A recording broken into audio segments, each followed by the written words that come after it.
And we're going live to YouTube now. Oh, thank goodness it was after I coughed. And it's so great seeing everybody showing up for the conversation. Mm-hmm. They, there were some 600 people that expressed interest or said that they were joining. Yeah. Showing up for the conversation.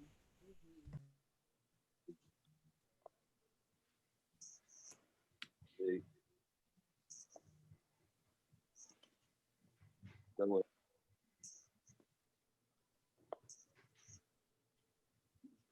some six.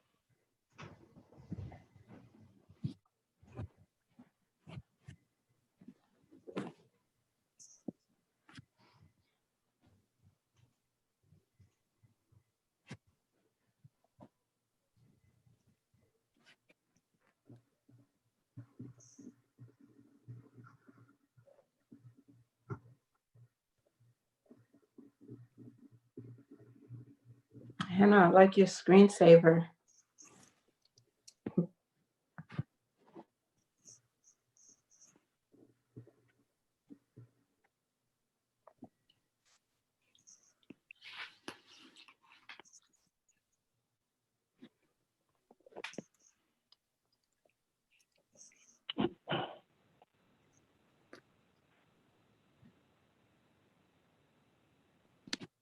Just waiting on this YouTube connection. It's finish, and then we can get started. All right.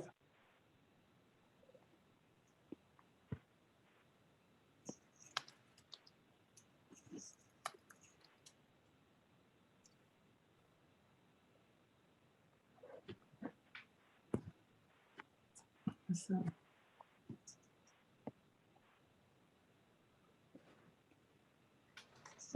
All right, folks. Well, welcome to today's conversation. My name is Patrick Mullins. I'm the Director of Public Works at Virginia Stage Company. And we're honored to have you all here today. We will ask you to agree with us about a few things, make a few agreements as we jump into today's meeting. And the first one is if you could all check your microphone and make sure it is muted, and keep it muted at all times for this level of Zoom. Otherwise, if I find you out and you don't realize it, I can shut you off. But if you could keep your mic muted at all times. The second thing is it is a live Zoomcast and glitches happen. And if that happens, just take it as a moment for reflection and take a deep breath. And we'll resume as soon as we can fix whatever the technicality is. The chat window is the way we will be facilitating conversation during the call. There are already about 60 or 70 of us, and that will continue to grow. So so please, in fact, I'm just checking that now.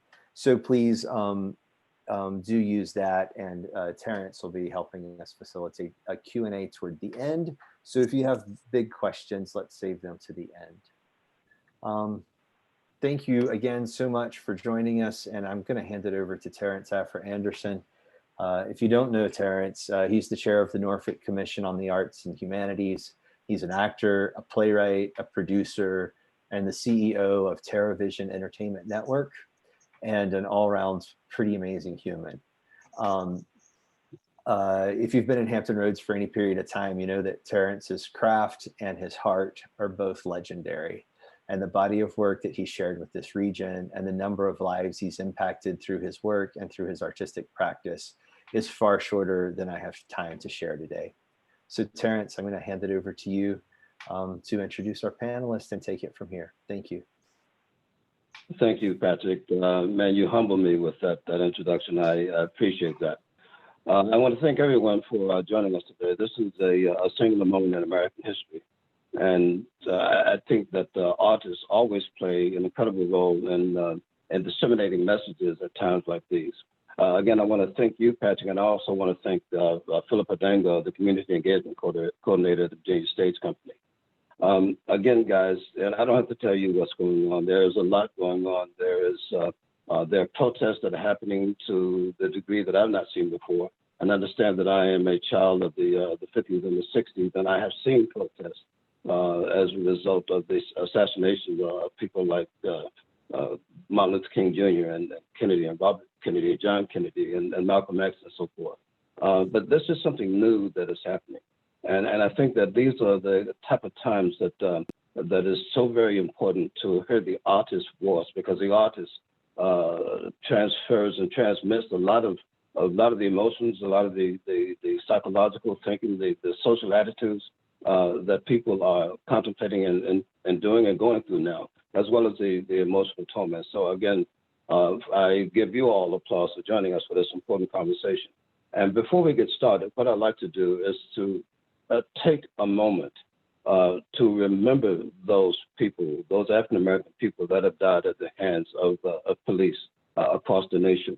And it will be a moment of silence, and I would ask you, please, to be silent while I read these names. And it's not a complete list, but you are sure to hear names that you've not heard before, people who have died at the hands of police across the country. Of course, there's Mr. Eric Garner, Ezell Ford, Michelle Cusseau, Tanisha Anderson, Tamir Rice, Natasha McKenna, Michelle Shirley, Liddell Jones, Kenny Watkins, Walter Scott, Betty Jones, Jamar Clark, Stephon Clark, Laquan McDonald, Philando Castile, Botham Jean, Dwejan Sean Reed, Atania Jefferson, Eric Reason, Dominique Clayton, Breonna Taylor, Amon Arbery, who was killed by an ex-police officer and his son, Trayvon Martin, who was killed by a policeman wannabe, Michael Brown, and of course, George Floyd.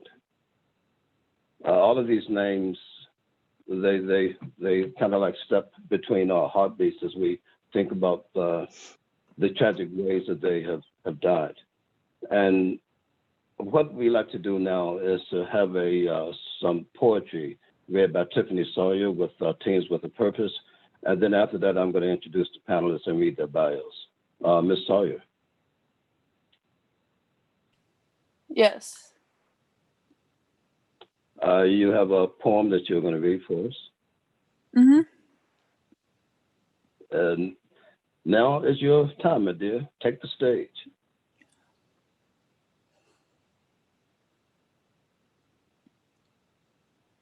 Asthma, written after Kamal.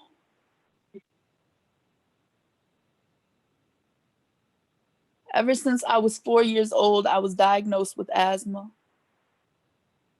Lungs inflamed. Heartbeat stopped. Eyelids closed, but all I could see was the light. For those of you who don't know what asthma is a disease that is held in the airways that transport air to the lungs. Symptoms of this disease include chest pain, coughing, wheezing, shortness of breath, a constant fatigue. Treatment for this disease is albuterol, which is also known as a rescue inhaler. But what am I supposed to do when my asthma isn't the thing causing my chest to hurt? When my asthma isn't the thing taking the breath out of my lungs, when someone else is absorbing all the oxygen, forcing a lot of people to gasp for air. Every time someone jokes about rape, a little girl cannot breathe.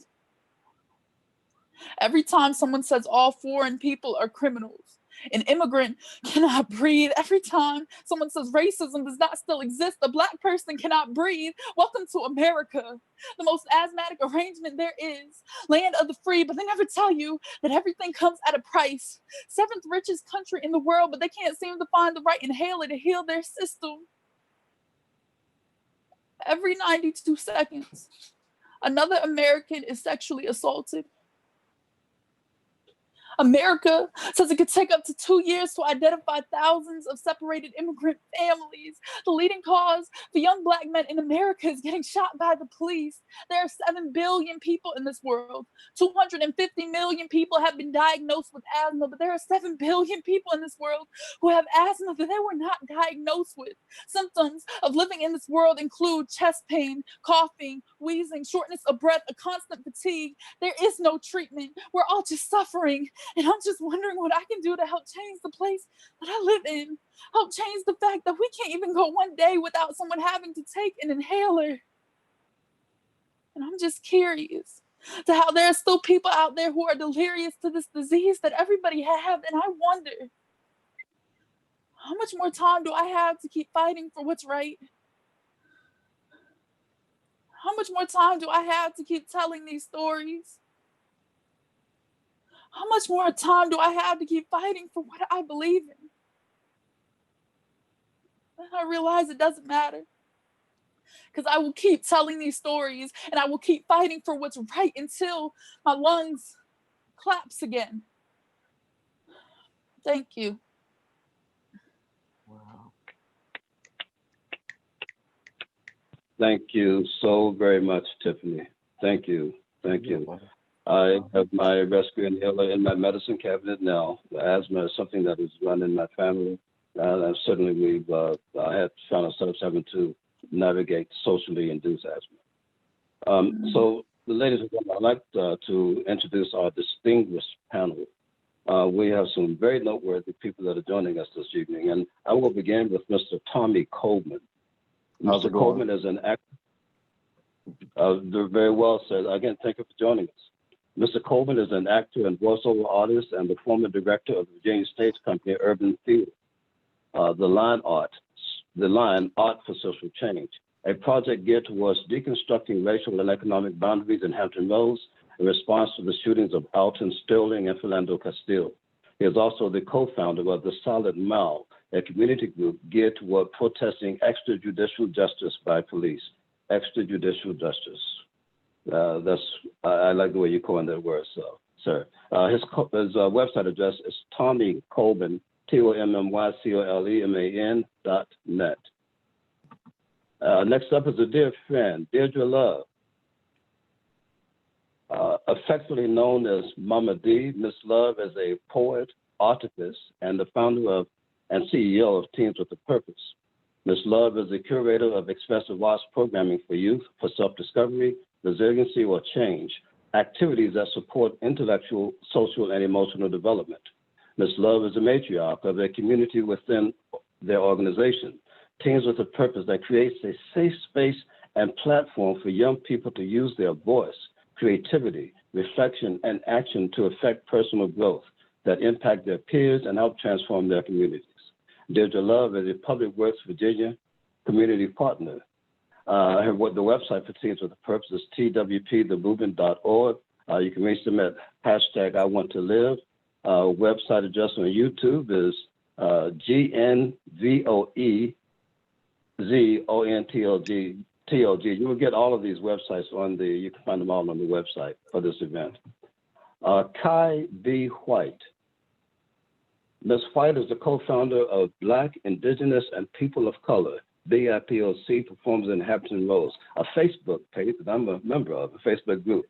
A group created to be a sounding board and platform for all BIPOC members across Hampton Roads to share their story and enriching the theater community through support, information, and accountability. Ms. White is an actress singer. She appeared in the Virginia Stage Company's The Wiz and also in the Disney cruise ship Fantasy. Ms. White, Kai B. White. Her website address is KIEBWHITE.com. Again, you can find that website address on the Facebook page for this event. Another dear friend, Ms. LaRoyce Bratsfield. Mrs. Bratsfield is an actor and the artistic director, owner at Iron Street Productions. Productions include Pearlie, the 1961 musical by Ossie Davis, satirizing racial stereotypes. Before It Hits Home, a play about the impact of AIDS on an African-American family. And August Wilson's Ma Rainey's Black Bottom, exploring the exploitation of Black artists by white producers in the 1920s. and another dear friend. I have a lot of friends, guys. Miss Brittany S. Harris. Miss Harris is a creator of The Intersection, the Sandra Bland Project. Ms. Harris is an assistant professor of theater at Old Dominion University. Her specialty is race performance, activist theater, and youth-based cultural enrichment programming. Her website is brittanySharris.com. And finally, two more friends. Corey, the talented blind guy, and Laquita Marie Staten. Mr. and Mrs. Staten are the founders of La Tumpon Edutainment. They provide affordable and accessible opportunities for artist development on stage and behind the scenes talents through the arts, education, professional performances, special projects, and community events. Tumpon Edutainment is Public Works Virginia Community Partner, and their website, tumponedutainment.com, is also available on the Facebook event page. So guys, to all the panelists, thank you so very much for joining us today. I'm sure we're going to have some quite engaging conversation. I can't wait to get into it. And so I'm going to start with Q with some questions for you. And I can direct them to you individually if you like. But let me start off by just asking a question. If you feel like you want to chime in, go right ahead, okay? I think that's probably going to be the best way to do this.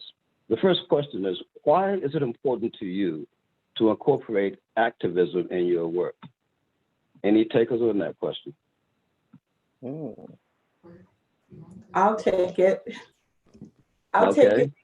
That's a no-brainer for me because our work is artivism. There's no separation between the activist work and the artist work that we do. From the beginning of the organization, we started working to change the impact of HIV/AIDS on young people using the arts as a vehicle to help change and activate changes in the way people lived and the way systems looked at people and the way people were treated, and right up until today. So for me and for the work that I do, it's, that was foundational. Our organization was formed to use art as a vehicle to affect change. Very nice. Anyone else care to comment, Ms. Harris?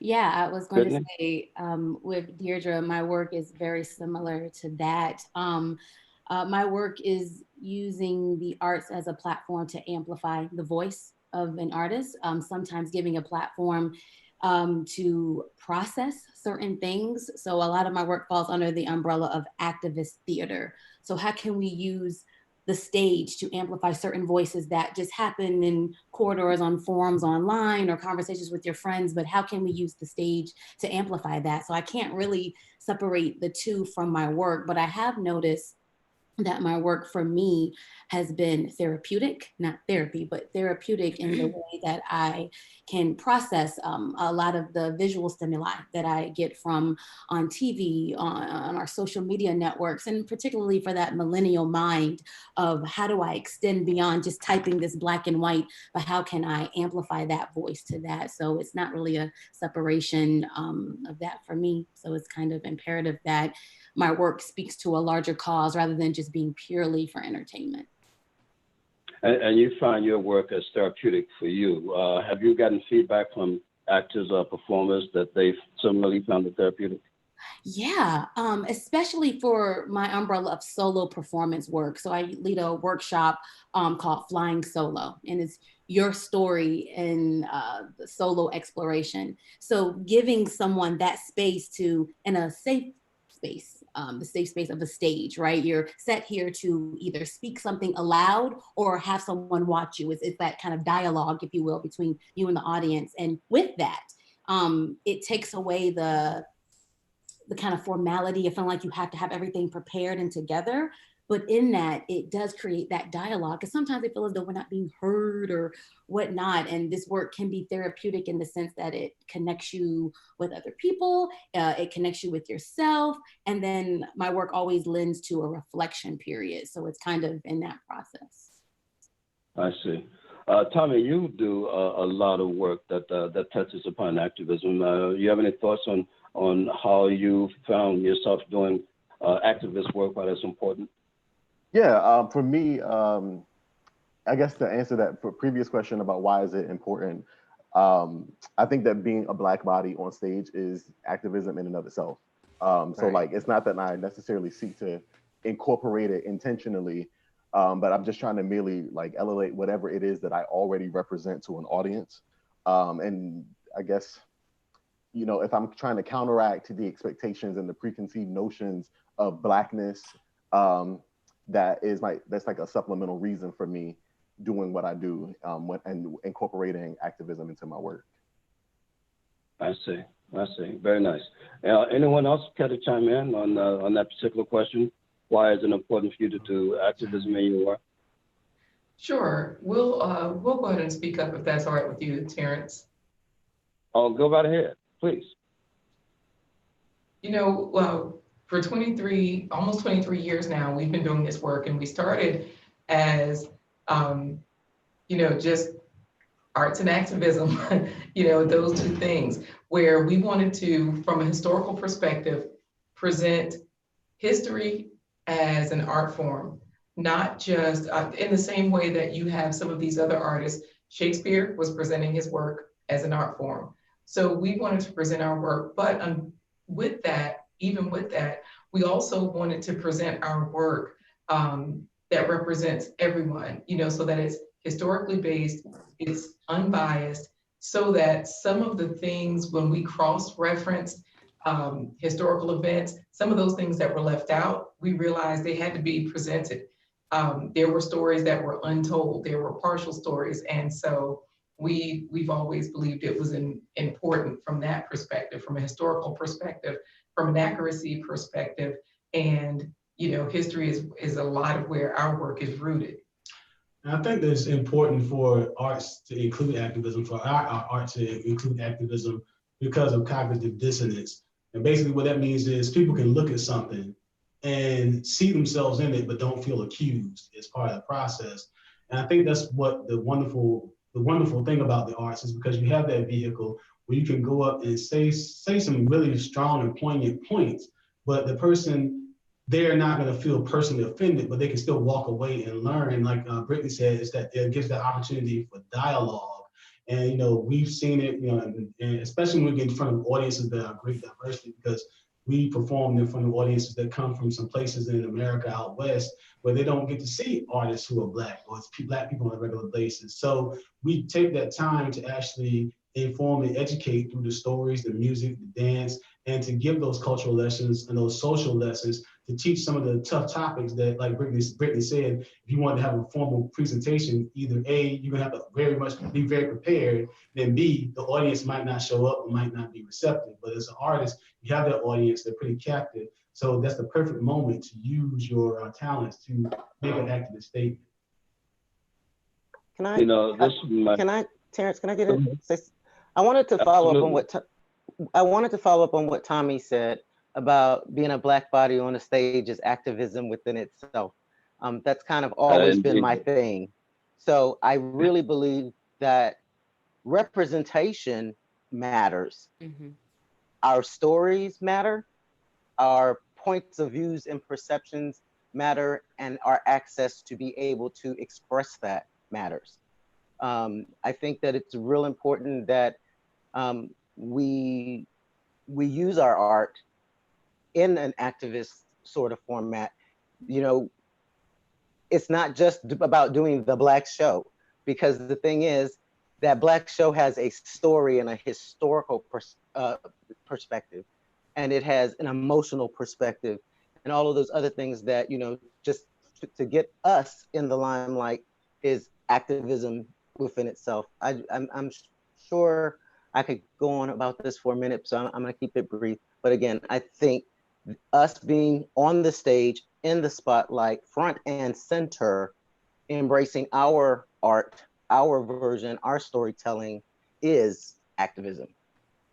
And especially given that we don't have a lot of houses and things here in the 757 that belong to us.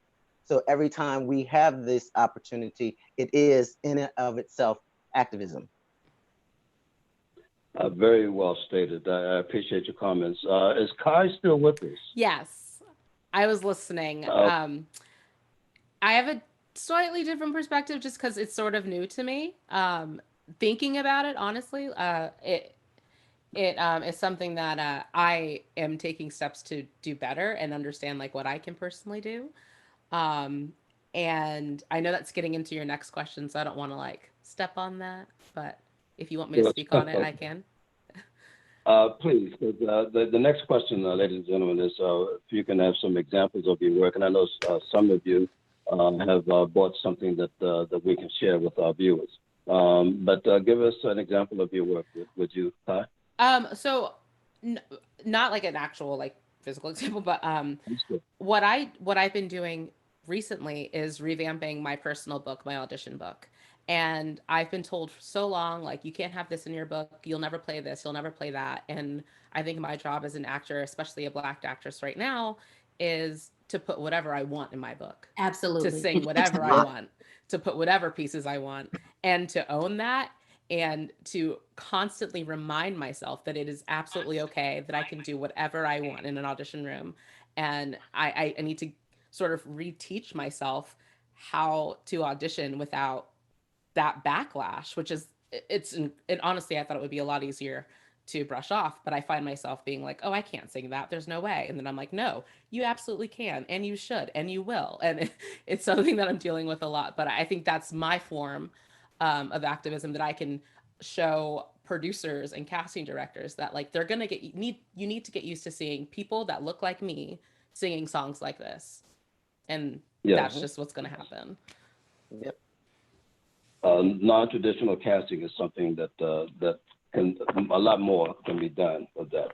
And you know, I've had people. I put this on the BFPOC Facebook page that in an audition, I've had someone ask me if I could sound more Black. Oh yeah, that's always fun. Yeah. Or my favorite one is, can you sass it up a little bit? Oh yes, they love that. I mean, it's sad. It's really sad. But you know, people want us to portray stereotypes, and we have to rebel against that. The next question is if you have some examples of how you've incorporated activism into your work. And Corey and Laquita, I understand you guys have a video. Yeah. Is that correct? Yes, we do have a video clip that we're going to show from a production that we've done several times, and it involves our signature piece, which is a song, Wo Ya Ya. It comes from the Ghanaian language. It means we are going. And we did this piece because, you know, we task ourselves with teaching history through the arts. And sometimes history gets a little whitewashed and watered down.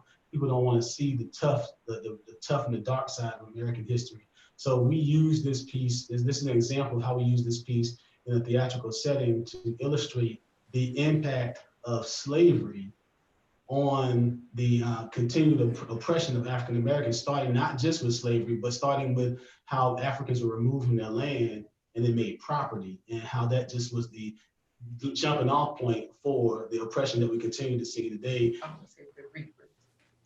Well, let's take a look at a bit of this. Are you ready? So no, actually, I just wanted to read this so that you guys understand where we are in this clip.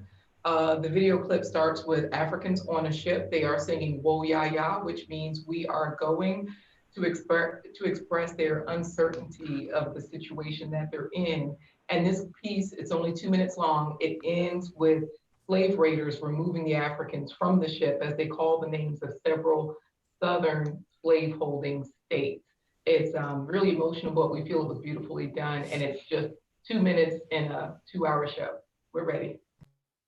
Okay, let's go for it.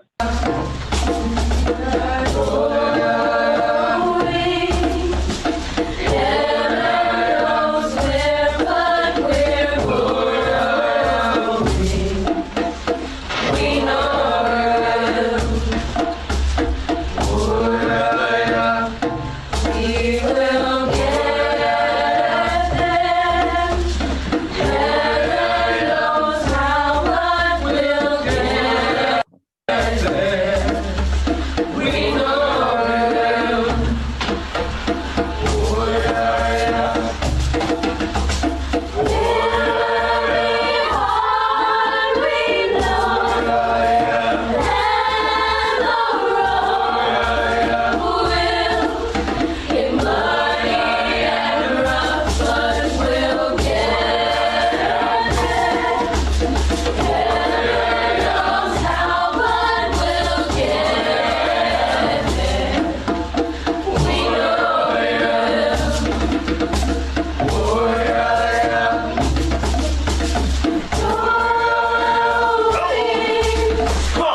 died for most of us Africans. The day we was put under. Well, that was very powerful indeed. Very much so. And when you say you've done this piece several times, right? Yes, we've done this in several reiterations on stage play productions. We've used it at the 1619 commemorations at Jamestown and other places. So we've used this because it, like I said, it bears in mind the question, where are we going? And especially even today, where are we going now? Thinking about this whole situation with the police brutality, but you got to understand where you came from. And the whole systematic oppression that we face today is just a symptom, a remaining symptom of what happens when a group of people thinks that it's okay to go to another land, take people from their homes, take their language, their religion, all those things, and then enslave them. And then to keep that labor force going after quote unquote freedom came. And that labor force being, just the unfair practices that we've experienced as, not just as artists, but of course, as Black people in America through the Jim Crow laws and sharecropping, chain gangs, prison farms, and all of that was that spans the depth of that particular production. All of those things we just mentioned. Whoa, ya, ya, we are going is the one statement piece that we have used in several productions, just to start the conversation of where are we going? How can we as individuals change whatever narrative we're in? So that's our perspective. And kudos to the actors and the actresses that pulled that off, because that's a tough moment, an emotional moment, but they got through it. There were history teachers there.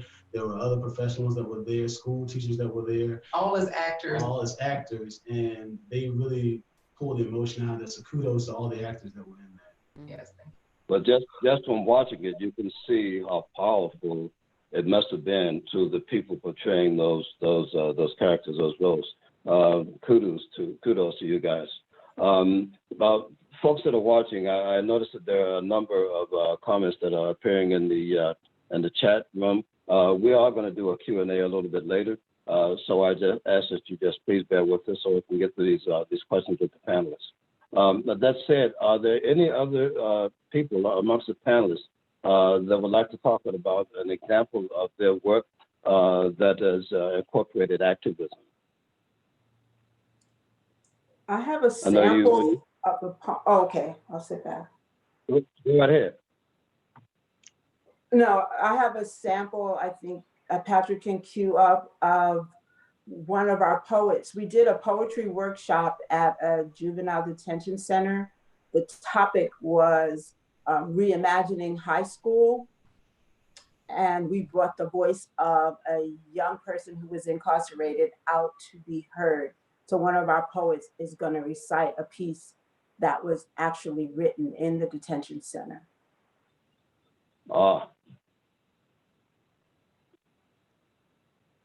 it was a part of a national initiative. My name is Chosen, and I'm 15 years old, and I'm representing Teens with a Purpose. There's still time. The blood, sweat, and tears, and the green, and the land. We walk on the color of our skin. They label us as gang members, young and Black. But we're trying to do right.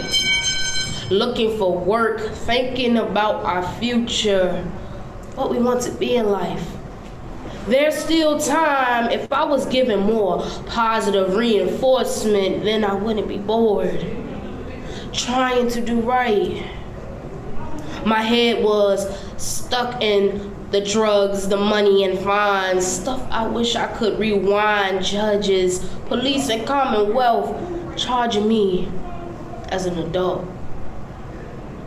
I probably go to the Division of Juvenile Justice, more like the juvenile jungle, heading up the road. Now I'm locked up, my family has no home, and they in the struggle.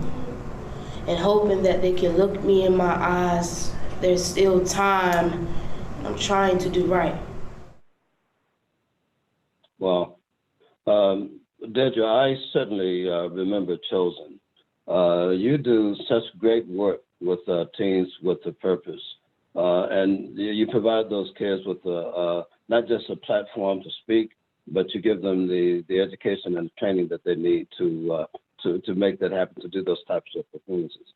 And as I said to Corey and Laquita and all of you, kudos for the work that you're doing in the community. Teams with a purpose, the movement. You have something else you wanted to say?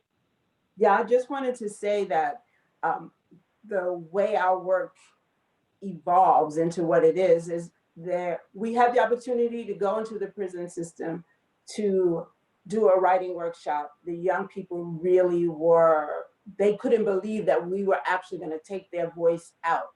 They were thrilled to know that it was part of a national collective of young people saying what they needed from the school system. So they knew their voice would be heard, but that would be heard on a global stage where they could actually affect change. And we took it to Booker T. Washington High School. We did a teen town hall where there were politicians and school board members, teachers, parents, the cameras from Brave New Voices that created the big documentary. So it had an impact on juvenile justice reform, school reform, and so many other things, but mainly for us, that young man's voice, he was empowered in that moment to know, in spite of where he was, that he could make a difference through his words. And then that Chosen, a poet, was able to take what he said and present it in such a way is so powerful. I'm sure it was quite a transformative experience. Does anyone else have any examples of their work they would like to share? If not, I can move on to the next question. I could. Go ahead. Go ahead, Tom. I was gonna say I don't have anything to share particularly, but I can briefly describe some of the things that I was doing when I was in Hampton Roads, working for Virginia Stage Company, and also overseas as well, because I've been fortunate enough to be overseas. So before I left the Virginia Stage Company, one of the things that I was able to do with my partner, Kat Martin, who also used to work there as well, we co-produced and we co-directed The Line, Art for Social Change, which was an interactive community forum that included dance, poetry, and then it also used excerpts from James Baldwin's Blues for Mr. Charlie to discuss redlining and prejudices in the Hampton Roads area. We worked very closely with Virginia's Centers of Inclusive Communities, which is a fantastic resource if anybody in Hampton Roads needs them, for people facilitating those difficult conversations. When I lived in London, it is going to sound something small, but it was actually, the more I think about it, the more gargantuan it was. When I originated the role of Dionysus in The Lightning Child, I made sure to show up as my full, unadulterated, unapologetic self. And by incorporating a lot of elements of Prince, Jimi Hendrix, Michael Jackson, Janet Jackson, attributing Blaxploitation and my father even, I don't think that there's been anybody on that stage who has been as Black as I was on the Shakespeare's Globe stage in London. And we even twerked on stage. So it was just bringing those little bits of yourself wherever you are is part of going back to saying your Black body is also a revolution being on stage. Sometimes I'm also very rooted in community. I love Norfolk. I love Norfolk with all my heart, even though I don't live there right now, but Norfolk is my heart and soul. And I remember when I worked for Virginia Stage Company, one of my first things to do was to initiate a partnership or try to get something started with Norfolk State University, because my mom was an alum, and Hampton University, because we hadn't incorporated those communities into Virginia Stage. So it's about trying to get in where you fit in, because activism is not just, marching or signing petitions. It's about using the resources you have in front of you. So those are small ways of activism and how I've incorporated it into my life and work. Fantastic. And you performed on stage at the Globe? Yes. I don't know how the trajectory of my life ended up there, but the boy from Virginia ended up on stage in London, and it was a gas. It was a big, beautiful thing that I can never replicate, but it was a big deal. I can imagine. There was someone else that wanted to say something. Was that Kai? It was Britt. I was gonna just speak about my work is kind of in the vein of something called a docudrama. So when we're talking about these names like Sandra Bland or Karen Smith, Breonna Taylor, my work is pretty much making them living epitaphs. So a lot of it is built on connecting with the families, connecting with resources to kind of build a show around it that not only uses my body as a vessel, but my body as a vessel to extend that narrative out. So a lot of my work comes down to how can we have these stories not just be black and white. Again, I say this a lot because I always talk about breathing life into the narrative. So the work that I created, especially with my Sandra Bland project, kind of reminds me of Kai because it came out of being in a program that was not necessarily casting me to type, but they were giving me roles that kind of let me expand and try different things, which is wonderful. But in the end, there's something about the essence of who I was as an artist that I needed. So I wrote that piece around the 1-year anniversary of her unfortunate death.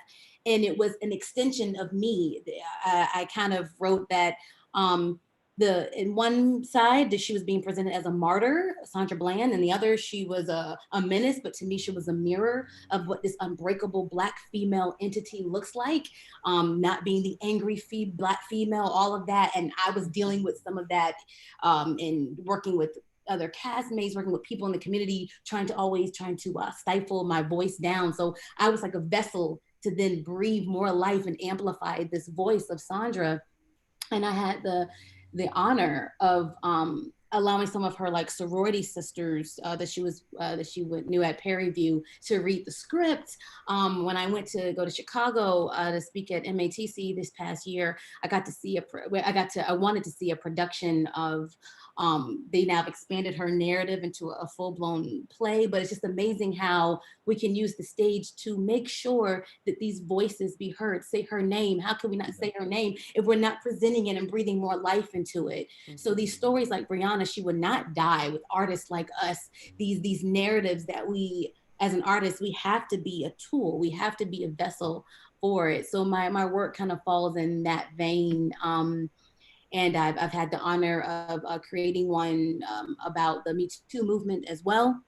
And it's just, like I said, an extension of amplifying a voice that would sometimes go off the headlines. It's done and it's swept under. But how do we continue to have this narrative, put that script out there so then it can amplify beyond just Virginia, beyond. So that's all my work. If anyone watching has had any doubts previously about the power, the potency of the theater as a voice of activism, I am sure that those thoughts, those impressions have changed. You guys are incredible. I'm honored to be able to speak with you. Is there anyone else that have any examples? I'm not sure that we're going to get to all the questions, but that's fine because this is just some very, very good stuff. Anyone else want to talk about any examples that of work that that they've done? Terrence, I'd like to add something. Okay.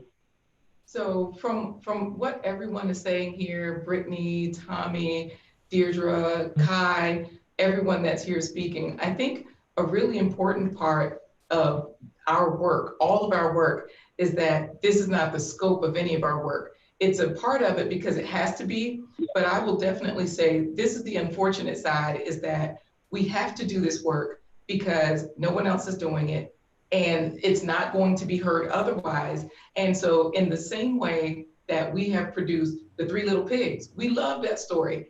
We tell it to our children. We produced it as a stage play. We produced it as an audiobook. However, it's not the biggest picture because this has to keep returning. This story has to keep coming back so that the actors that show themselves, like Tommy said, okay, just my presence on stage and all of his excellence is a statement because he brings his best to the stage. Corey, as a blind person, somebody that can't see, you know, that's the byproduct of what people get, but they don't realize a lot of times that, okay, Corey's blind every day. He cannot see. He has not been able to see since 1994. But that's not the story we tell because that's part of our personal story. But the bigger picture is like what Brittany was just speaking about with Sandra Bland. It's beyond us. And so all of us, what LaRoyce was saying, what Kai is saying, you know, this is the unfortunate part. This is why we're all here today, speaking about George Floyd's, calling out these names of people that have been taken from us. And so now it looks like we're gonna have to, between Tommy, Deirdre, Kai, Brittany, Laquita, Corey, whoever else is on the panel, now we got another story to tell, you know, because we don't know how this one will be told. And so I just want to finish that particular question with that statement, because that is what our work speaks to. That is why we do this work, because we have to tell our story. So very true, Laquita, and thank you for adding that. You know, that makes for a great punctuation mark for that particular question. Without naming names, and we've touched upon this a little bit for those of you that have encountered challenges working with other people. And again, guys, we've pretty much touched upon this in terms of getting your work done or opening doors. Have you experienced challenges that you like to cite without, again, naming names of people or organizations that presented a particular challenge of getting your work done or getting you on the stage? Yes. Can I? Thank you.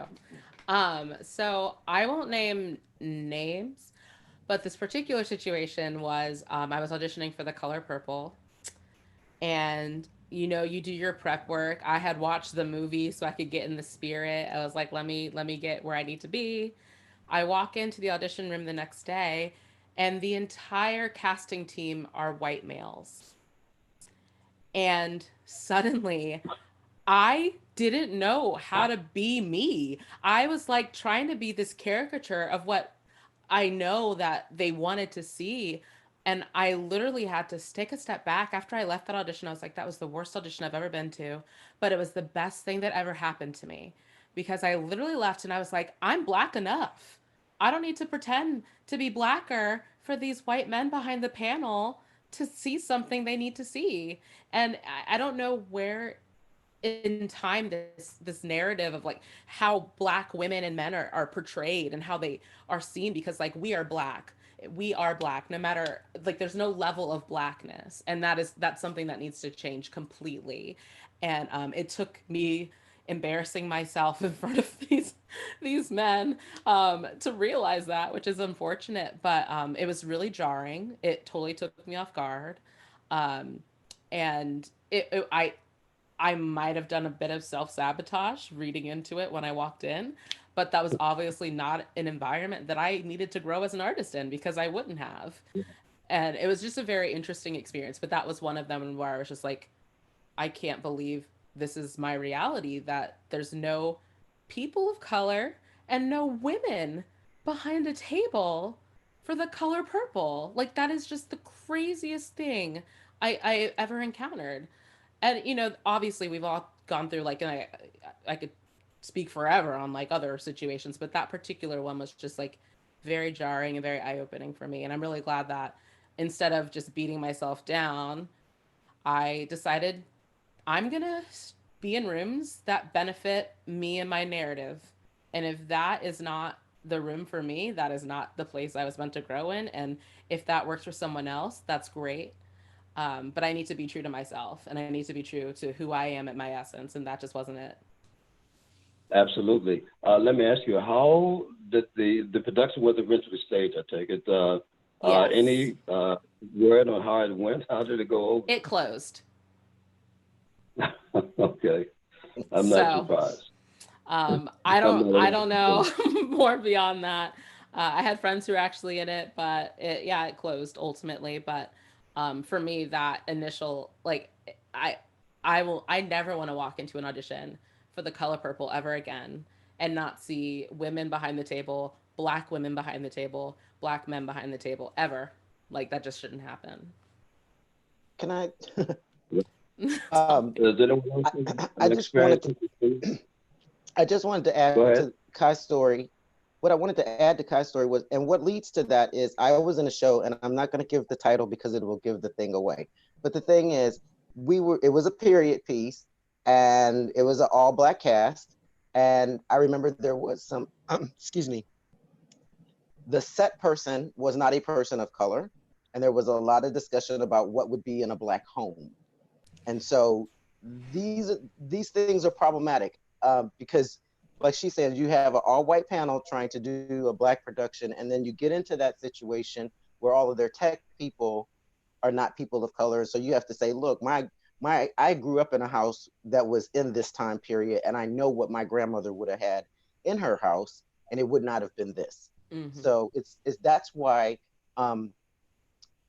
again, I think every time we are in these situations, it's an activist sort of a moment, because you have to stop with your creative thing to kind of do the whole history lesson, the whole educating thing, the whole why we wouldn't have used it, or, you know, because it wasn't available to us, or those types of things, or why we wouldn't wear those particular clothes, or, you know, what would be in a Black kitchen. I mean, these are all little, they might seem like little things to other people, but they are part of our heritage, and they are important to our performance, because you can't be this thing that you need to be if all of your surroundings don't match that. Can I jump in on that from an international perspective? So there's a part of me right now that does not like relaying these awful stories about like these bad experiences that we have as like people of color in the United States and everywhere else. But the thing is, living abroad, I realized that anti-Blackness is worldwide, not just stateside. So when I was overseas, and I don't talk about this production a lot because I left the production while the production was going on. That was very much my rebellion and also my activism at play there. I was doing a piece called 6 Rounds. It was an American piece, but it was being produced by an Indian director who, because she was brown, I was like, oh, you know, great, we understand. I was assuming that we'd all understood the same sort of oppression. I had a very wonky audition scenario where I did an audition to her, and she went and she spoke to somebody at the door the whole time I was doing my audition, did not pay attention to me once, but she cast me in the show because I was the only American who knew what they were talking about. Once we got in the room, I'm having arguments with her about Americanisms and things that mean certain things. And instead of her asking me, she cuts a script. She does not consult the writer who lives in America. There was a big moment where I felt like I was yelling the entire time. And I'm like, this is not like, Black people are not yelling all the time to get their point across.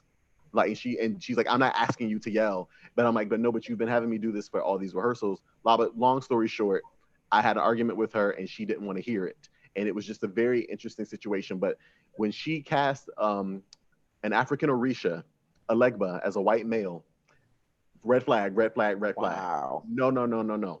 So we did the show. It opened. 2 of the lead actors left because they were just like, this is not it. This is not what we signed up for. We feel like we're playing stereotypes. I luckily didn't feel I was playing a stereotype, but I realized that this woman did not care about Blackness. She cared about putting up a show for her own personal reasons, and it was becoming exploitative. So just letting you all know, it doesn't just necessarily happen in the United States. It happens everywhere. It happens abroad. There is an image that we have of us, and it was the reason why I vowed never in my life to go into some scenarios without asking what the mission of the company is, and also to I need to figure out what people are, and also having a longer conversation with these people about things they believe in. And if I believe at any point that I'm about to be exploited, I'm walking. It's not worth it for me to be on the stage and regret being on a stage to tell a story if I can't tell the story in the most authentic way possible. Yes.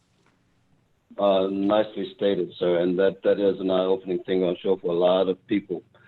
Is there anyone else that wanted to make a comment? Because I like to move on. We have several other questions here. I guess we won't get to everything, but I have a question that is probably going to sound a little weird, but you probably had an opportunity to prepare for it as well. But do you vote? If so, why? If you do not vote, why not? Terrence, can I speak? Please. All right, so actually it goes back to the last question because there's so much. That's a loaded question about the discrepancy or the discrimination within the art space for people of color, Black people specifically, myself and Corey. We've done all of our work, almost all of it, producing it ourselves, or producing it in theaters in the area. And we have had just pretty much blatantly open discriminatory acts against us, where we just ignored it to get through the production, you know, and this is from several different theaters, not VSC, and I'm not saying it's not Virginia Stage Company simply because they have this platform here today, but honestly speaking, so far, you know, that's been one of the places where we haven't experienced that yet. Not to say that we will, but just to say that some of the other theaters, yes, we've had situations where, to answer the question that we're on, first of all, we are both voters. We vote because it's our privilege, it's our right. It's you know, it's something that we can do to at least speak up. But specifically in theaters, we produced our own production every year. We produce a Kwanzaa. It's a stage play. It's a full-fledged stage play, lights, scripts, whatever. We had a local theater ask us to give them a show for their February show. We said, sure, we'll bring you our Kwanzaa stage play. And what was said to our faces was, oh, good, but it will be even better because it'll be at our theater. So, what? Absolutely. So mind you, we directed, we did the choreography, we provided the costumes, the script, because Corey's the writer. We had to provide the set because even though we were housed where they housed their set, they told us they didn't have platforms.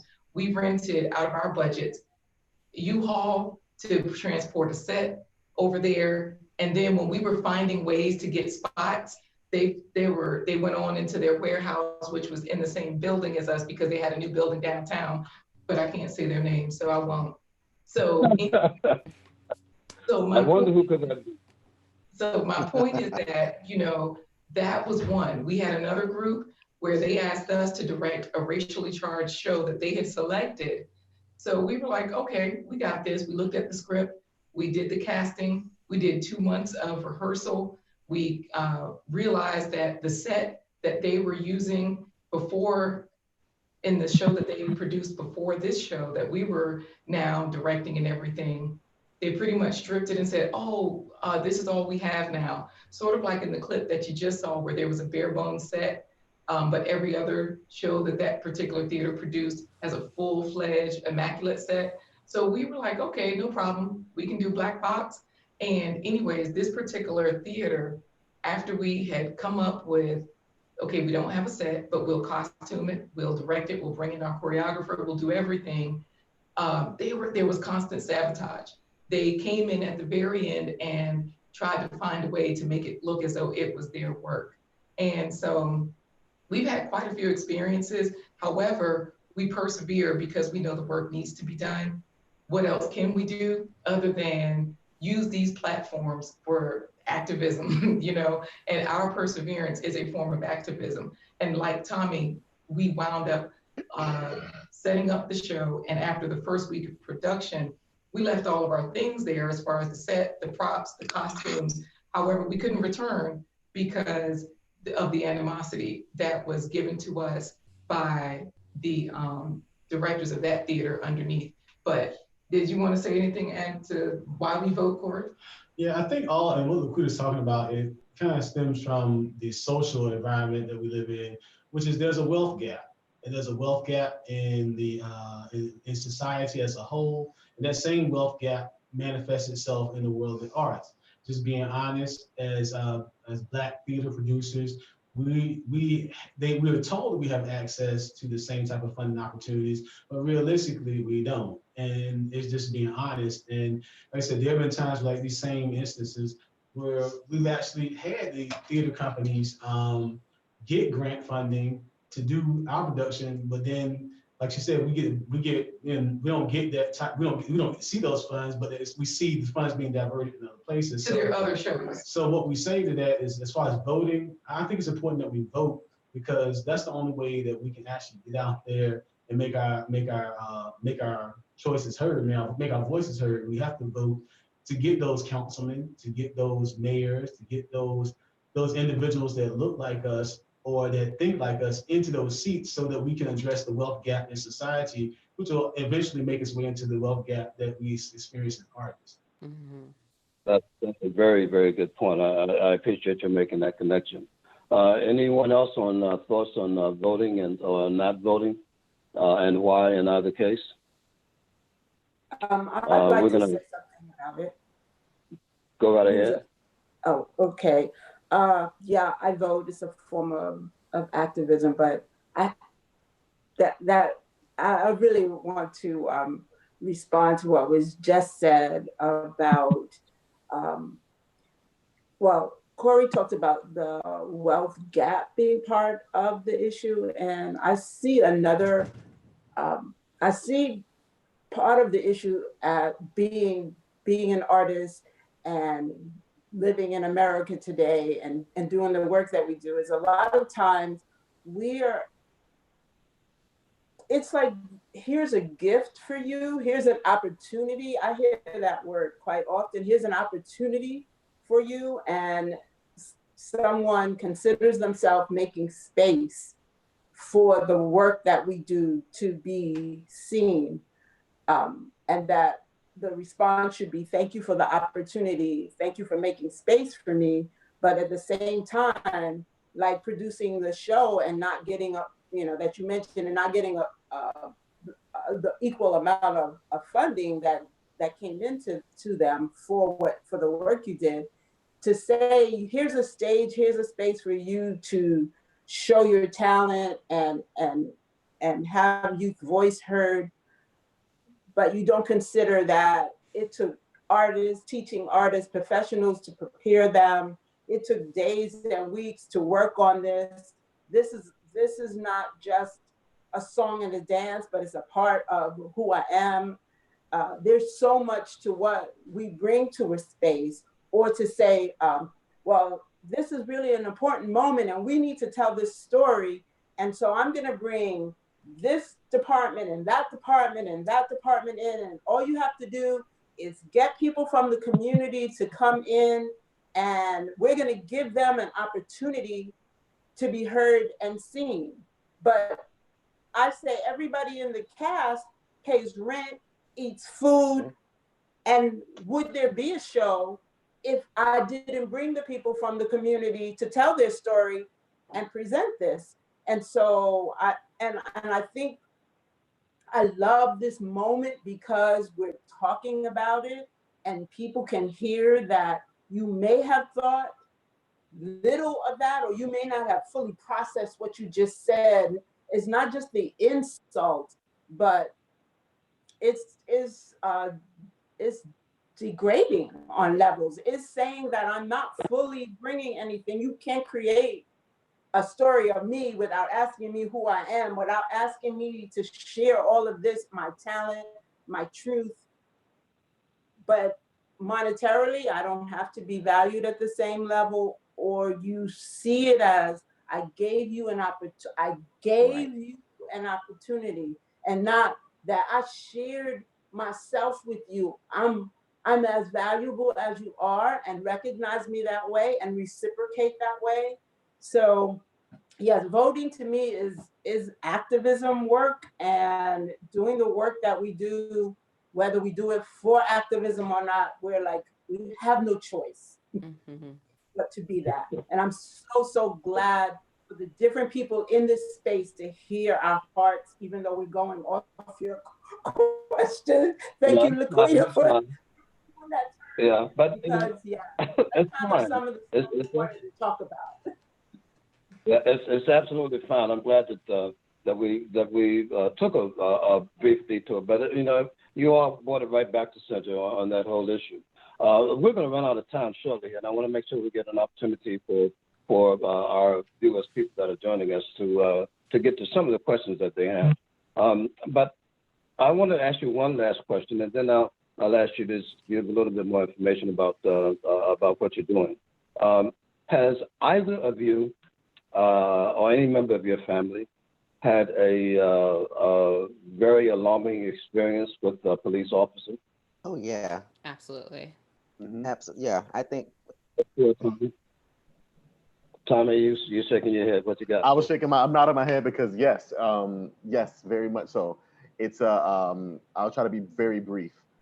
In terms of I've had like two drastically different encounters with police. One, first of all, I have a lot of male family relatives who have been incarcerated. So one, I'm pretty sure that they have definitely had bad encounters with police, but haven't discussed that with me. But in Philadelphia, when I was in college, I remember my very first scary run-in with the cops was then. I was lucky enough to have my first scary experience when I was like 19, 20 years old. And I was driving with a friend. His tail light was out. He did not know. We were pulled over literally a block away from my house. And then there was all this hullabaloo. Instead of just saying, your tail light is out, you need to get it fixed. It was about 45 minutes of an encounter. And then I had one of the good cops trying to tell me, it's all right, you can go home because you live around the corner. And I'm like, I'm not leaving my friend here with you all. And they were like, you don't have to be noble in this moment. You can go home. And I'm like, I am not going home and leaving my friend with you here. Because I did not know what was going to happen if my friend was out of my sight. And I remember we had to go pull over in some like parking lot that was nowhere near where my apartment was to wait for somebody to come and pick him up because they wouldn't let him drive his car home. So I don't know what that situation could have been like, but Philadelphia police are not necessarily known for having fantastic encounters with their citizens. So that's one. But then I had another experience in Virginia post the Silent Mile, which was a big march that we had to protest extrajudicial violence by police. And I was embraced by the police because I was trying for the first time to see things from their perspective. And I did their virtual training that they go through, and I did a ride along. And I actually did a Facebook Live that was about that particular night on ride along, and I learned a lot. And I learned a whole lot, which I'm not gonna say here, but I did get drastically different experiences with police. It does not make me favorable of the institution, unfortunately, because of its origins. But I do have more understanding for some of the individuals who decide to choose that as their line of work. Thank you for sharing that, sir. There was someone else that had a comment. Who was that? Yes. So I have had a couple run-ins, and I also have family that's from Baltimore City, and they have had many run-ins, which I won't get into. That's their story to tell, but it happens. One particular situation I had here was actually in Chesapeake. I was driving my dad's car. I was in high school, and he has a Benz, and apparently to police officers, Black people shouldn't own those. And I got pulled over because they thought I stole my dad's car. And it was the weirdest thing because as a teenager, I knew something was wrong, but I couldn't figure out like what was so wrong with the situation. All I'm thinking is like, why would I steal a car? That's crazy. Until I got home, and then I talked to my parents about it, and I realized why they thought I stole the car. And I had Black friends in the car with me, Black men, and that was also alarming to these police officers, to the point where they tried to open the back seat, no prompting, like there was no, like I literally was, there was no issue. I had the paperwork, everything, and they tried to open the car door. They saw that we had other people in the car, and they backed off. And I think about like how different that would have been. What if I was by myself? Or what if the cop, had more buddies with him? Like there's just so many ways that could have ended with just a simple traffic stop. And I never thought about it then, but seeing the people that we've lost now over nothing, it shows how quickly that situation could turn.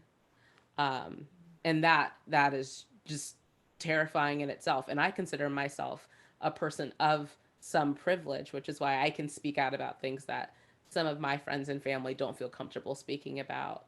And even that happened. So it's just it's a day by day thing when you remember things that happened that didn't seem bad, or they didn't seem scary at the time.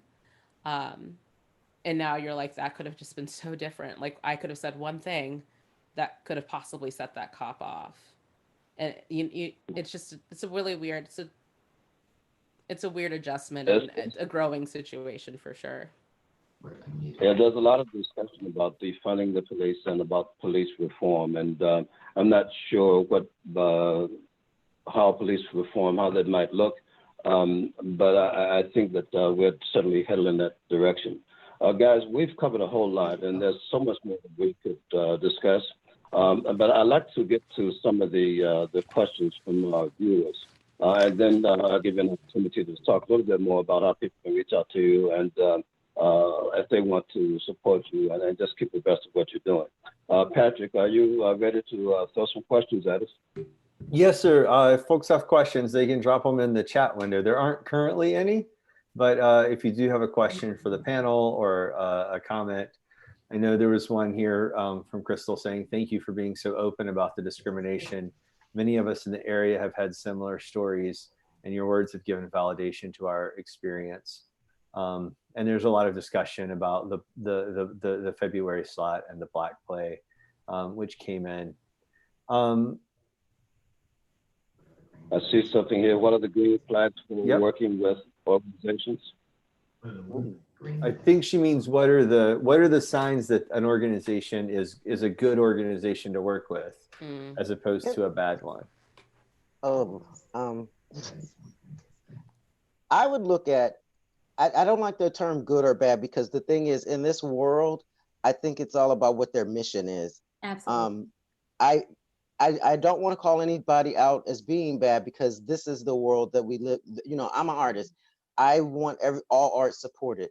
But one of the things that, and I don't want to get too long with this because I know we're running out of time. Who's in their leadership? Who's on their board?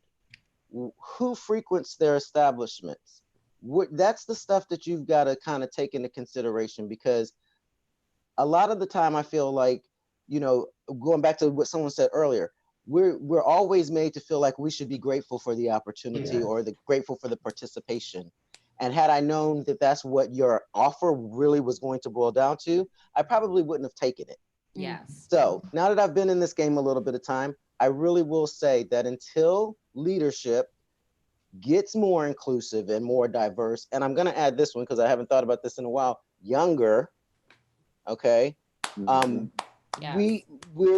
I'm afraid there aren't any right away flags, but I would just take a look at the makeup of the leadership, because they are the ones that define the mission statement. They are the ones that define what seasons look like, what roles will be available, what and again with roles, that's in a whole nother conversation for a whole nother Zoom meeting. But seriously, look at the leadership. You'd be surprised. There are some very progressive people in some very great positions, but you know, again, take a look at previous seasons too. That's another good hint. Previous seasons of work. Yeah. Something to add. Okay. Say again. We have something to add. Okay, and actually, go right ahead.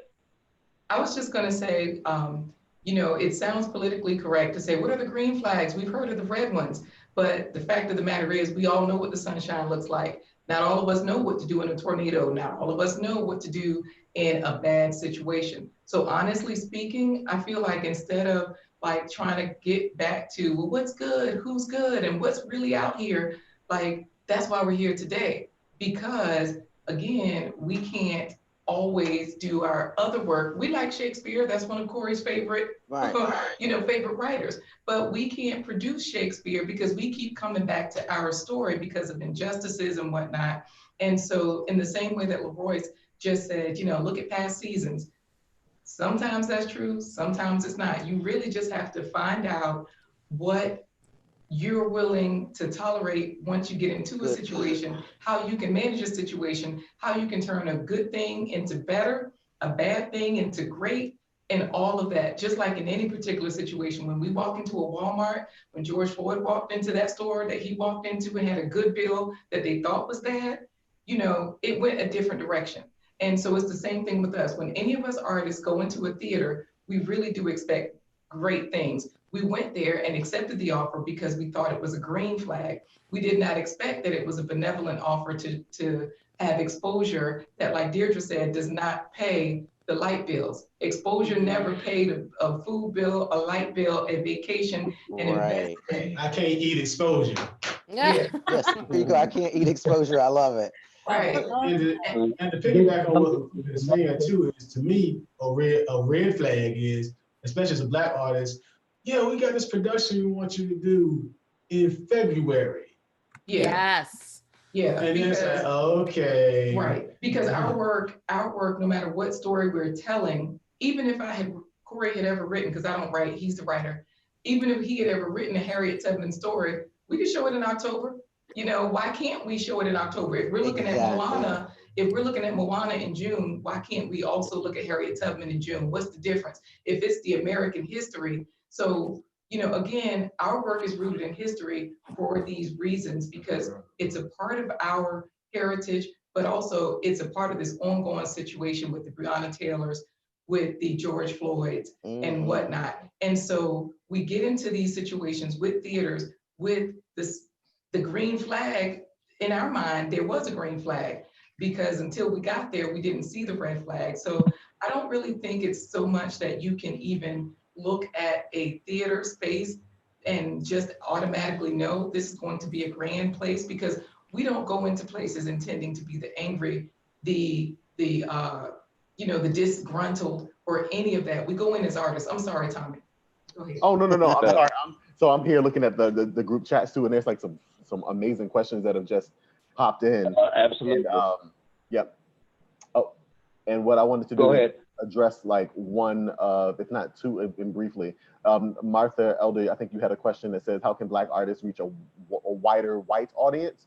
That is not that's not a Black problem. That's a white problem, because the games are white people. Thank you. So those are the people who are going to have to open the doors and give us the access, and not even give us the access, but pass the mic. There's a really interesting thing happening on Instagram right now, where tomorrow, prominent white women like Julia Roberts and stuff like that, they're going to be letting Black women speak from their platform. And that is something that it's so mind blowing. I wouldn't have imagined that from back in the day. So in terms of answering that particular question, we can reach wider audiences once people allow us to, and once they stop tokenizing us, and only certain types of Black people should get this kind of say. Amen. So there's that. And then there was a question about playwriting that I really wanted to get really quickly to. It was, how do you address other? Oh, my bad. No, you're fine. Just before you switch to the next question, I wanted to talk about what you just said. And also Black artists reaching wider audiences. We got about 8 minutes. Okay, I'll go fast. We need to start holding these theaters accountable, first and foremost. We need to start holding every single person accountable. If we feel like we're in an unhealthy relationship with the theater, if we feel like we're in a toxic relationship with the theater, if we feel like we're being disrespected in any way based on the color of our skin, we have to say something. And we've been told our whole lives to just, like, I personally have been taught to make white people comfortable, which is a crazy thing, but that's literally what I was told my whole life. And they never get told the same thing for us. And it's never the opposite, which is exactly why it's so important, especially now when we have these platforms and we have this momentum. We need to hold these people, these theaters accountable. Every time something is wrong, some injustice happens, and hopefully through that, they will gain a bigger following. A lot of Black artists aren't going to certain theaters because we know we're going to be put as maid number 4. And I'm sorry, I'm not doing it. Right. I'm not going to be put in the ensemble when I see what you're putting on your leads. I'm not. Yes. And until we change that dynamic, you're just going to get a disproportionate number of people and different types of people in your theater. But that's on them, and that is not on us. Here's what Guys, I wish we had more time. We got about 6 minutes left. Let me ask a quick question. Do you all mind responding to questions a bit later? I don't know that we have the opportunity, actually even how to make that work. But if that were a possibility, would you mind responding to some of these questions a little later? Absolutely. Absolutely. That'd be wonderful. All right. So what I'd like folks, to do, their links are in the chat. The links are in the chat for most people's websites. Oh, yes. Please email me. Yes. Please. And that was what I was going to ask. If you wanted to, in closing, make a quick reference to what you may have coming up, or just contact information so people can get in touch with you if they want to support you and find out what you're doing. Absolutely. Let's just start with you, Tommy. All right. So my name is Tommy Coleman. You can go to my website, www.tommycoleman.net. A lot of things, I just updated it last night. So You can find out everything you need to know about me there. That's how you can also reach me if you need to email me, or you can at Tommy Too Cool on Instagram to get a whole different version of me. But the thing is, I respond either way, especially when it comes to art stuff. If you have questions about anything in the industry, feel free to ask me and I will respond. All right, Deirdre? Sure. Our contact is TWP, the movement, and twpthemovement.org is the website, and that's our social media, and everything else is always twpthemovement.org. It was really great to have this opportunity, and I really hope that when we said the things about we're not going to stand for this anymore, I want to say to the white people in the space who took the time to come and hear what we had to say, it should be, I would love to see it be both ways, to say, we're not going to take it anymore and you're not going to take it anymore. And we both have to have the courage to have the conversations, the tough conversations, and not look for the green light, but to figure out how we're going to dismantle that red flag and do that together. So I appreciate the opportunity. Thank you. Kai, your contact information and anything you wanted to add? Yeah, my contact information, my website is kaibywhite.com, and my Instagram is also kaibywhite, because it's easier to just have everything the same for me. I can be reached anytime. I have a lot of free time, as imagine a lot of us do. And just continue using your voices as platforms.